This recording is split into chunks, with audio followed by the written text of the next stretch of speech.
Mga kababayan, isang mapagpalang umaga taro sa inyong lahat. Muling pagbabalik ay din at 20. Ano. So, mayroon lang ako ipapakita ng video sa inyong mga kababayan. So, grabe ito, no? Grabe yung, kumbaga, pagtalima nila kay BBM o pagtanggap nila kay BBM dito sa area na to, na kung saan ay mayroong ginawang programa si Presidente BBM doon mga kababayan. So, grabe yung sigaw ng mga bata, sigaw ng mga matatanda. So, napaka-solid din mga kababayan. So, ito, ating panoorin na. Ito yung video po, no? Ito.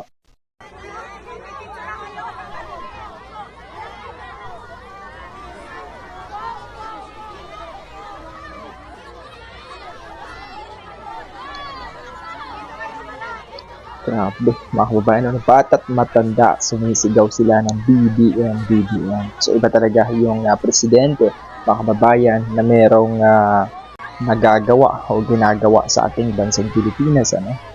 So, napaka-solid niyan. At alam niyo mga kababayan, hindi lang naman si BBM yung mga gumagawa at nagtatrabaho naman. Siyempre, hindi rin nagpapaiwan o nagpapatalo itong First Lady mga kababayan. Kung talaga naman na solid sa kanyang pagtatrabaho, hindi katulad nitong isa na wala naman ginagawa, wala naman talagang nagawa sa ating bansang Pilipinas. Ano? Grabe. Yun, eh.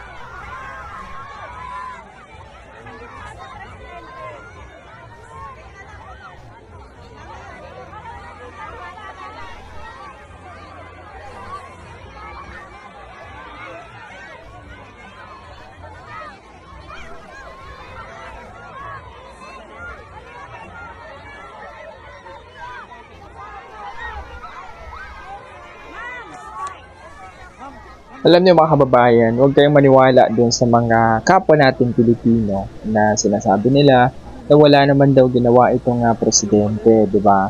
So ang problema kasi sa kanila yung mga nagsasabi na walang ginawa itong presidente ay hindi po sila, kumbaga hindi sila nagre-research, hindi po nila inaalam yung buong katotohanan, hindi nila inaalam yung proyekto ng gobyerno mga kababayan, di ba?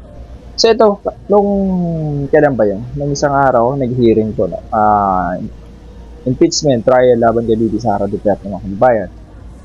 So, alam niyo ba, itong mga, di ko alam kung nagbobobohan ba to, itong nasa kabilang grupo, yung doon kasi sa ano ngayon, na nabanggit na ang Xerox mga kababayan ay parang consider na original ano. So ngayon, ang ginawa nitong mga hinayupak na mga di ko alam kung mga ano ba to. Ang hirap talaga, ang hirap ipaintindi. Ngayon, ang ginawa nila mga kababayan, ay nag-xerox po sila ng pera. Alam naman natin, ang xerox ng pera o pagsa-xerox ng pera mga kababayan, ay bawal na bawal.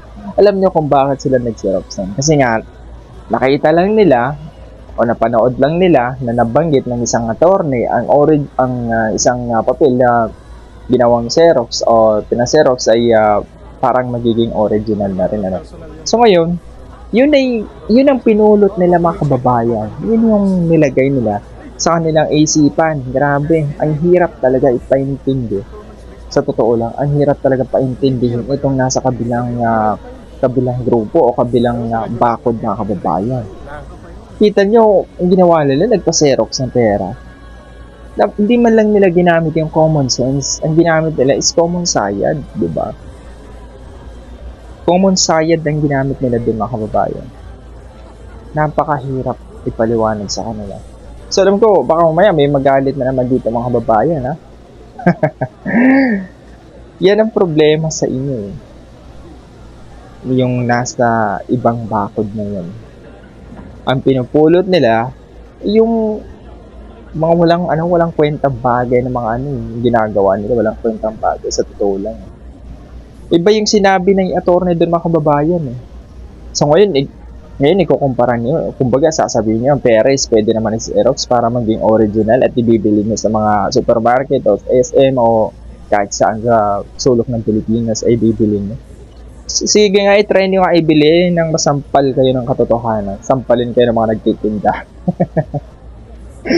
O, di ba? Mga kababayan maraming salamat sa lahat ng solid na sumusuporta sa administrasyon. Grabe. Kita niyo naman kung paano salubungin ang bawat programa ni President BBM.